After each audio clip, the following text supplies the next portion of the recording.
ನಮಸ್ತೆ ನನ್ನ ಆತ್ಮೀಯರೇ, ಖುಷಿಯಿಂದ ಹೊಸ ಕಲಿಕೆಗೆ ತಮಗೆಲ್ಲರಿಗೂ ಸ್ವಾಗತ. ನಾನು ಇವತ್ತಿನ ವಿಡಿಯೋದಲ್ಲಿ ಕೊಬ್ಬರಿ ಕಡುಬನ್ನು ಯಾವ ರೀತಿಯಾಗಿ ಮಾಡ್ಕೊಳ್ಬಹುದು ಅನ್ನೋದನ್ನು ತುಂಬಾ ಸಿಂಪಲ್ಲಾಗಿ ತಿಳಿಸ್ಕೊಡ್ತಾ ಇದ್ದೀನಿ. ಈ ಕೊಬ್ಬರಿ ಕಡುಬು ಬಾಣಂತನದಲ್ಲಿ ಮತ್ತು ಋತುಮತಿಯಾದಾಗ ಮಾಡುವಂಥ ಸ್ಪೆಷಲ್ ಆಗಿರುವಂಥ ಕೊಬ್ಬರಿ ಕಡುಬು ಅಂತಲೇ ಹೇಳ್ಬೋದು. ಇದು ಬೇಕಾದಾಗೆಲ್ಲ ನಿಮ್ಗೆ ಇಷ್ಟ ಬಂದಾಗೆಲ್ಲ ಮಾಡ್ಕೊಂಡು ತಿನ್ಬೋದು. ತುಂಬಾ ಚೆನ್ನಾಗಿರುತ್ತೆ.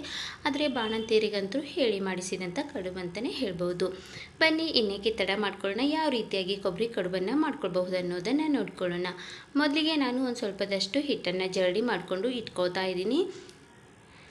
ನೋಡಿ, ಕೊಬ್ಬರಿ ಕಡುಬು ಮಾಡೋದಷ್ಟೇ ಅಲ್ಲ, ಎಲೆಗಡುಬು ಕೂಡ ಮಾಡ್ಕೊಳ್ಬೋದು. ಒಂದೊಂದು ಕಡೆ ಪದರ್ ಕಡುಬು ಅಂತಲೂ ಕೂಡ ಕರೀತಾರೆ. ಕೊಬ್ಬರಿ ಕಡುಬು ಮಾಡ್ಕೊಂಡ ನಂತರ ಮಿಕ್ಕಿರುವಂಥ ಹಿಟ್ಟಿನಿಂದ ನಾವು ಎಲೆ ಕಡುಬನ್ನು ಕೂಡ ಮಾಡ್ಕೊಳ್ಬೋದು. ಅದಕ್ಕೋಸ್ಕರ ನಾನು ಸ್ವಲ್ಪ ಜಾಸ್ತಿನೇ ನಾದ್ಕೊಳ್ತಾ ಇದ್ದೀನಿ. ಸ್ವಲ್ಪ ಪ್ರಮಾಣದಷ್ಟು ಅಂದರೆ ರುಚಿಗೆ ತಕ್ಕಷ್ಟು ಉಪ್ಪನ್ನು ಹಾಕ್ಕೊಂಡು ಹಿಟ್ಟನ್ನು ಕಲಿಸ್ಕೊಳ್ತಾ ಇದ್ದೀನಿ. ಈ ಕೊಬ್ಬರಿ ಕಡುಬು ಮಾಡ್ಕೊಳ್ಳೋಕ್ಕೆ ಹಿಟ್ಟು ಸ್ವಲ್ಪ ಗಟ್ಟಿಯಾಗಿರಬೇಕು. ಅಂದರೆ ಅತಿ ತೆಳ್ಳಗೆ ಇರಬಾರ್ದು ಮತ್ತು ಜಾಸ್ತಿ ಗಟ್ಟಿಯಾಗಿಯೂ ಇರಬಾರ್ದು. ಮೀಡಿಯಮ್ ಆಗಿ ನಾವು ಕಲಿಸ್ಕೊಳ್ಬೇಕಾಗತ್ತೆ. ಜಾಸ್ತಿ ಗಟ್ಟಿ ಆಯಿತು ಅಂತಂದರೆ ಕಡುಬು ಅಷ್ಟೊಂದು ಮೆತ್ತಗೆ ಸಾಫ್ಟಾಗಿ ಬರೋದಿಲ್ಲ. ಅದಕ್ಕಾಗಿ ಮೀಡಿಯಮ್ ಆಗಿ ನೀವು ಹಿಟ್ಟನ್ನು ಕಲಿಸ್ಕೊಳ್ಬೇಕಾಗತ್ತೆ. ನೋಡಿ, ನಾನು ಇವತ್ತಿನ ವಿಡಿಯೋದಲ್ಲಿ ನಾನು ಕೊಬ್ಬರಿ ಕಡುಬನ್ನು ಹೇಗೆ ಮಾಡ್ಕೊಳ್ಬಹುದು ಅನ್ನೋದನ್ನು ತೋರಿಸ್ತಿದ್ದೀನಿ. ಮುಂದಿನ ವಿಡಿಯೋದಲ್ಲಿ ಎಲೆಗಡುಬು ಅಥವಾ ಪದರ್ ಗಡುಬನ್ನು ಯಾವ ರೀತಿಯಾಗಿ ಮಾಡ್ಕೊಳ್ಬಹುದು ಅನ್ನೋದನ್ನು ನೆಕ್ಸ್ಟ್ ವಿಡಿಯೋದಲ್ಲಿ ನೋಡ್ಕೊಳ್ಳಿ. ನೋಡಿ, ಈ ರೀತಿಯಾಗಿ ಹಿಟ್ಟನ್ನು ಗಟ್ಟಿಯಾಗಿ ನಾದ್ಕೊಂಡು, ಅಂದರೆ ಅತಿ ಗಟ್ಟಿನೂ ಬೇಡ ಮತ್ತು ಅತಿ ತೆಳ್ಳಗಿನೂ ಬೇಡ, ಮೀಡಿಯಮ್ ಆಗಿ ಕಲಿಸ್ಕೊಂಡು ಒಂದು 10ರಿಂದ 15 ನಿಮಿಷಗಳವರೆಗೆ ಹಿಟ್ಟು ನೆನೆಸ್ಕೊಳ್ಳೋಕ್ಕೆ ಇಟ್ಕೊಳ್ಬೇಕು. ಪ್ರತಿಯೊಂದು ಹಿಟ್ಟು ನಾದ್ಕೊಳ್ಳುವಾಗ ನೀವು ಹಿಟ್ಟನ್ನು ಒಂದು 10ರಿಂದ 15 ನಿಮಿಷಗಳವರೆಗೆ ನೆನೆಸಿಟ್ಕೊಂಡ್ರಿ ಅಂತಂದರೆ ಯಾವುದೇ ಅಡುಗೆ ಆಗಲಿ ಸೂಪರಾಗಿ ತುಂಬಾ ಚೆನ್ನಾಗಿ ಬರುತ್ತೆ ಅಂತಲೇ ಹೇಳ್ಬೋದು. ನೋಡಿ, ಇವಾಗ ಹಿಟ್ಟು ಕಲಿಸ್ಕೊಂಡಿದ್ದಾಯಿತು. ಒಂದು 10ರಿಂದ 15 ನಿಮಿಷಗಳವರೆಗೆ ಮೇಲ್ಗಡೆ ಒಂದು ಸ್ವಲ್ಪದಷ್ಟು ನೀರು ಹಚ್ಕೊಂಡು ನೆನೆಸ್ಕೊಳ್ಳೋಕ್ಕೆ ಇಟ್ಕೊಳ್ತಿದ್ದೀನಿ. ಹಾಗೆ ಹಿಟ್ಟು ನೆನೆಯುವಷ್ಟರಲ್ಲಿ ಕೊಬ್ಬರಿನ ತುರ್ಕೊಂಡು ಬಿಡೋಣ ಬನ್ನಿ.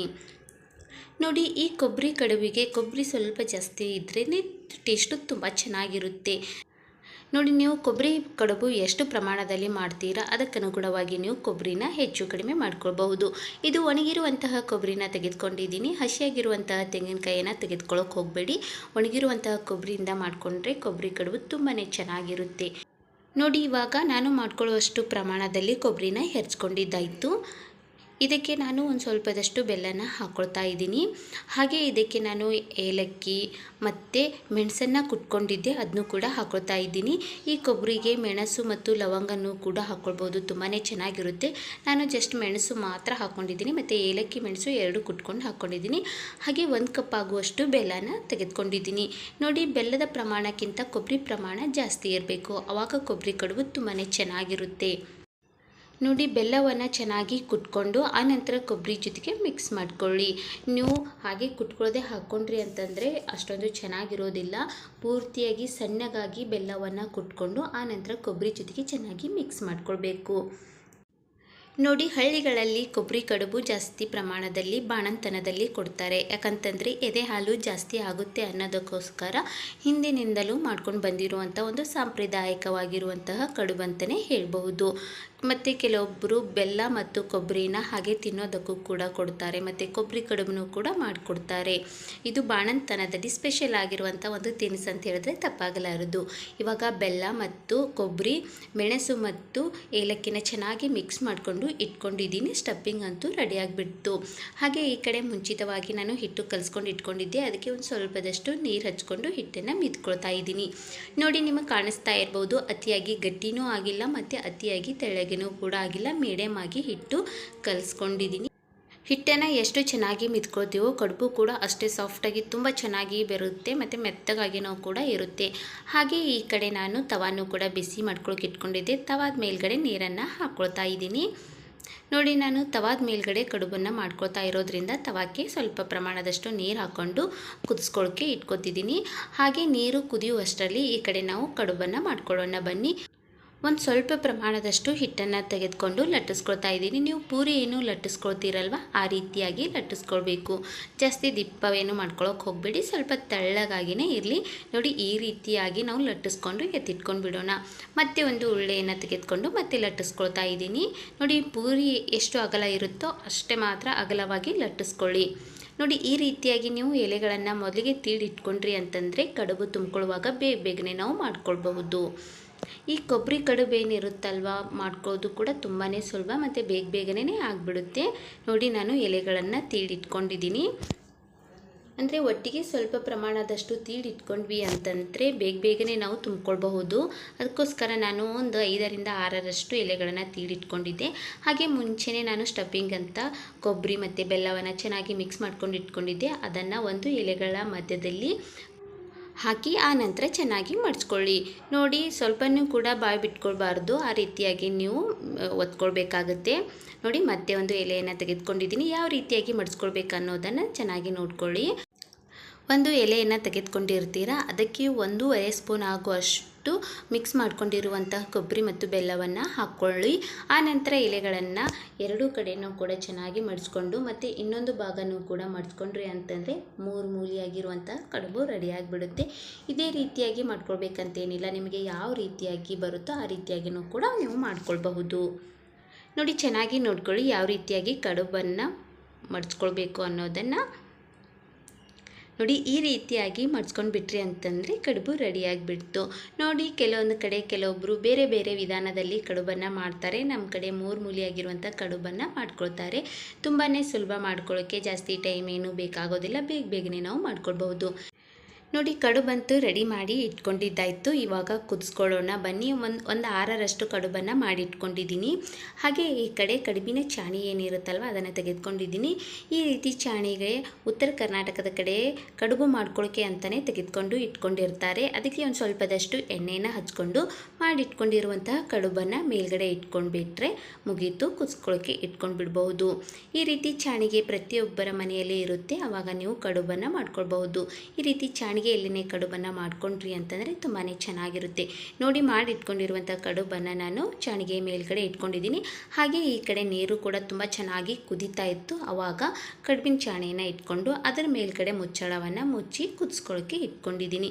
ಇದು ಜಾಸ್ತಿ ಟೈಮ್ ಏನೂ ಬೇಕಾಗೋದಿಲ್ಲ, ಕುದಿಸ್ಕೊಳ್ಳೋಕ್ಕೆ ಬೇಗನೆ ಕುದಿಯುತ್ತೆ. ಅದು ಕುದಿಯುವಷ್ಟರಲ್ಲಿ ಮತ್ತೆ ಈ ಕಡೆ ನಾವು ಕಡುಬನ್ನು ರೆಡಿ ಮಾಡ್ಕೊಳ್ಳೋಣ ಬನ್ನಿ.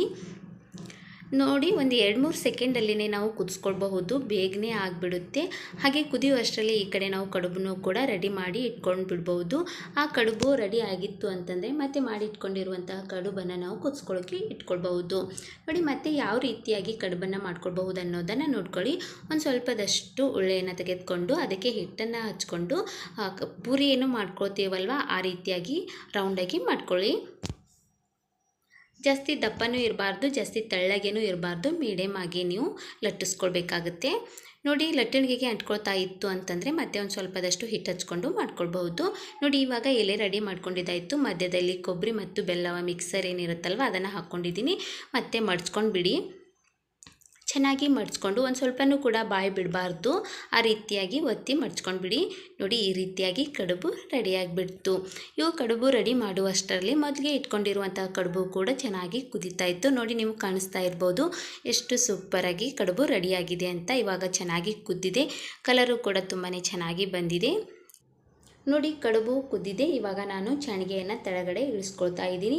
ನೋಡಿ ನೀರು ಸ್ವಲ್ಪ ಕಮ್ಮಿ ಆಗಿದೆ ಅಲ್ವಾ, ಇನ್ನೂ ಒಂದು ಸ್ವಲ್ಪದಷ್ಟು ನೀರನ್ನು ಹಾಕ್ಕೊಳ್ಳೋಣ.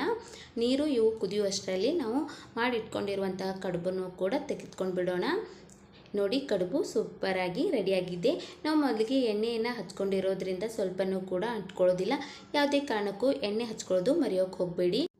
ಎಣ್ಣೆ ಹಚ್ಚಿರೋದ್ರಿಂದ ಕಡುಬು ತಾನೇ ಬಿಡ್ತಾ ಇದೆ, ಒಂದು ಸ್ವಲ್ಪನೂ ಕೂಡ ಅಂಟ್ಕೊಳ್ತಾ ಇಲ್ಲ.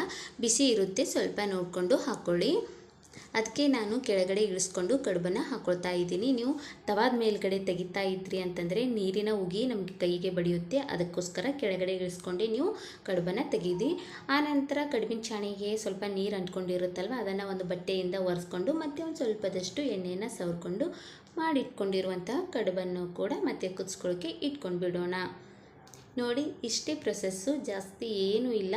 ನೋಡಿ ನೀರು ಕೂಡ ಚೆನ್ನಾಗಿ ಕುದೀತಾ ಇರಬೇಕು, ಆವಾಗ ನಾವು ಮಾಡಿಟ್ಕೊಂಡಿರುವಂಥ ಕಡುಬನ್ನು ಅಂದರೆ ಕಡುಬಿನ ಚಾಣಿ ಏನಿರುತ್ತಲ್ವ ಅದನ್ನು ತವಾದ ಮೇಲ್ಗಡೆ ಇಟ್ಕೊಂಡ್ಬಿಡಿ. ಮತ್ತು ನೀರು ಕಮ್ಮಿ ಆಗಿತ್ತು ಅಂತಂದರೆ ಮತ್ತೆ ನೀರನ್ನು ಆ್ಯಡ್ ಮಾಡ್ಕೊಳ್ಬಹುದು. ನೋಡಿ ಈ ಕಡುಬನ್ನು ಕೂಡ ತುಂಬ ಚೆನ್ನಾಗಿ ಕುದ್ದಿದೆ ಇಲ್ವಾ ಅಂತ ಹೇಗೆ ಚೆಕ್ ಮಾಡ್ಕೊಳ್ಳೋದು ಅನ್ನೋದು ಕನ್ಫ್ಯೂಸ್ ಎಲ್ಲರಿಗೂ ಇದ್ದೇ ಇರುತ್ತೆ. ನೋಡಿ ನಾವು ಕೈಯಿಂದ ತೆಗಿತಾ ಇರುವಾಗ ಕೈಗೆ ಅಂಟ್ಕೊಳ್ತಾ ಇತ್ತು ಅಂತಂದರೆ ಆವಾಗ ಇನ್ನೂ ಕುದ್ದಿಲ್ಲ ಅಂತ ಅರ್ಥ. ಕೈಗೆ ಅಂಟ್ಕೊಳ್ಳದೆ ಮತ್ತು ಬೇಗನೆ ನಾವು ಹಾಕ್ತಿದ್ದ ತಕ್ಷಣವೇ ಬಂದುಬಿಡುತ್ತಲ್ವ, ಆವಾಗ ಚೆನ್ನಾಗಿ ಕುದ್ದಿದೆ ಅಂತಲೇ ಅರ್ಥ. ಸೂಪರ್ ಆಗಿರುವಂತಹ ಕೊಬ್ಬರಿ ಕಡುಬು ರೆಡಿಯಾಗಿಬಿಡ್ತು ಫ್ರೆಂಡ್ಸ್.